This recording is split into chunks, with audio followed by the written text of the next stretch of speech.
Hi verse, போன வீடியோவில் சந்திரனும் நந்தினியும் குளிச்சுட்டு ஆடைகளை மாற்றுறதோடு பார்த்துருந்தோம். இதுக்கப்புறமேட்டு என்ன நடக்குதுன்னு இந்த வீடியோவில் பார்ப்போம். காட்சியில் ஹெலனா அரசவையில் இருக்காரா அப்படின்னு ஒரு பணிப்பெண்ணை பார்த்து கேட்குறாங்க. இல்லை, அரசவையில் நான் பார்க்கல அப்படின்னு அது பணிப்பெண் சொல்கிறாங்க. ஹெலனாவும் எங்கே அரசர் இருக்காரு அப்படின்னு கேட்குறாங்க. அரசர் அப்படின்னு சொல்லிட்டு அந்த பணிப்பெண் ரொம்ப தடுமாறிட்டு இருக்காங்க. எதுக்கு இப்படி தடுமாறுற, எதுக்கு நிமிர்ந்து கூட என்கிட்ட பேச மாட்டேங்கிற அப்படின்னு எல்லாம் சொல்கிறாங்க. அவரை நான் நேற்றுலேருந்து பார்க்கவே இல்லை அப்படிங்கிறாங்க. இதை கேட்டு ஹெல்னாவும் அதிர்ச்சி ஆகுறாங்க. ஹெல்னா கோவப்பட்டு, சந்திரா அரண்மனையில் இல்லைன்னா அவன் எங்க இருக்கிறான், நேத்துல இருந்து அவனை காணாமே அப்படிங்கிறாங்க மனசுக்குள்ள. சரி, நந்தினி எங்க அப்படின்னு அந்த பணிப்பெண்கிட்ட கேட்டோன்னே அவங்களும் காணா, இருந்து அவங்களையும் நான் பார்க்கல அப்படின்னு அந்த பணிப்பெண் சொல்றாங்க. எல்லாம் ஒன்னே சரி நீ போலாம் அப்படின்னு அந்த பணிப்பெண்கிட்ட சொல்றாங்க. அப்படின்னா சந்திராவும் நந்தினியும் ரெண்டு பேருமே இந்த அரண்மனையில் இல்லையா, ரெண்டு பேரும் எங்க போயிருப்பாங்க அப்படின்னு யோசிக்கிறாங்க ஹெல்னா. அந்த நேரம் பார்த்து துர்துரா அந்த இடத்துக்கு வராங்க.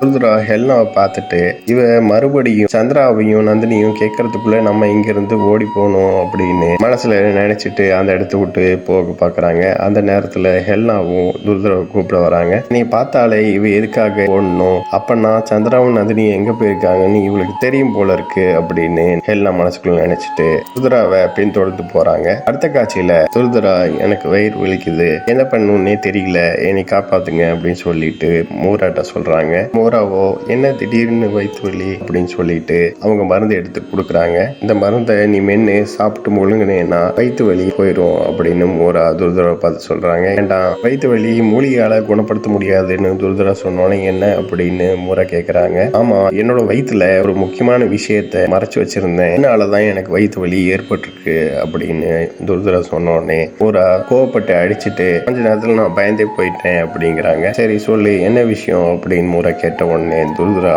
எல்லாம் இருக்காங்களா சுத்தி முத்தி பார்த்துட்டு முறாட்ட போய் சந்திராவும் நந்தினியும் சாணக்கிட்டு இருக்கிற ஆசிரமத்துக்கு போயிருக்காங்க அப்படின்னு சொல்றாங்க. ஆனா சந்திரா போறதுக்கு முன்னாடி வேற எங்கேயோ போறேன்னு சொன்னா ஏதோ பிரச்சனையை சால்வ் பண்றதுக்காக போறேன்னு சொன்னானே என்கிட்ட அப்படின்னு மூரா சொல்றாங்க. இல்ல, நந்தினி பரீட்சையில கலந்துக்கிறதுக்காக ஆசிரமத்துக்கு கூப்பிட்டு போறேன்னு தான் சொல்லியிருக்கான் என்கிட்ட அப்படின்னு துர்துரா மூராட்டா சொல்றாங்க. இதை கேட்ட மூராவோ சந்தோஷப்பட்டு, இது சந்திராவோட முடிவுன்னா நான் கோவப்படவே மாட்டேன், ஏன்னா என் மகனை நினைச்சு நான் சந்தோஷத்தான் படுவேன், பெண்களுக்கு எல்லா உரிமையும் கிடைக்கணும்னு நினைக்கிறானே அப்படின்னு மூரா சொல்றாங்க. இவள் நேரமும் என்னோட வயிற்றுல இதை வச்சுக்கிட்டு ஒரே வேதனையா இருந்தது அப்படின்னு துர்துரா சொல்றாங்க. மூரா மறுபடியும் கோவப்பட்டு துர்துராவை அடிக்கிறாங்க. இது எல்லாம் ஒளிஞ்சிருந்து பார்த்து நான் சந்திரா நந்தினிய ஆசிரமத்துக்கு கூட்டு போயிருக்கானா அப்படின்னு கோவப்படுறாங்க. அடுத்த காட்சியில ஆசிரமத்துக்கு காமிக்கிறாங்க.